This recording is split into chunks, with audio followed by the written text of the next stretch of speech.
அசோக், அசோக், இது வரைக்கும் நீ அண்ணாமலை எப்படி பார்த்தனு எனக்கு தெரியாது. இதோ இப்படிதான்ப்பா. இனிமே நீ அண்ணாமலையை விரோதியா தான் பார்க்க போற. இந்த நாள் ஏய் பைத்தியம், அது அஞ்சுடா. இந்த நாள் உன் கேலண்டர்ல குறிச்சு வச்சுக்கோ. சாரிப்பா, புது வருஷத்துக்கு இன்னும் கேலண்டர் அடியில அச்சு ஒன்னே சொல்லி அனுப்புறேன். இன்னையில இருந்து உன் ஆய்வு காலம் ஆரம்பிக்குது. இல்லையே, இந்த மாசத்துல இருந்து பனிக்காலம் தான் சொல்லியிருக்காங்க. உனக்கு எனக்கு இடையே தர்ம யுத்தம் தொடங்கிருச்சு. அப்ப கிளவுஸ் போடு.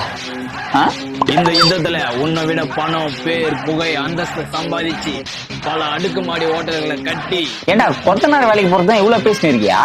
உன் பாரிய அடக்கி நீ எப்படி என் வீட்டை இடிச்சு என் குடும்பத்தை நடுத்தெருவுக்கு கொண்டாந்து நிறுத்தினியோ? ஏண்டா கார்பரேஷன் இடத்துல கட்டி வச்சுதான் இடிக்காம என்னடா பண்ணுவாங்க? பைத்தியம். அசோக், அப்புறம் இன்னொரு விஷயம், அசோக் வீடு பக்கத்து வீடு, நான் செல்வகுமார்.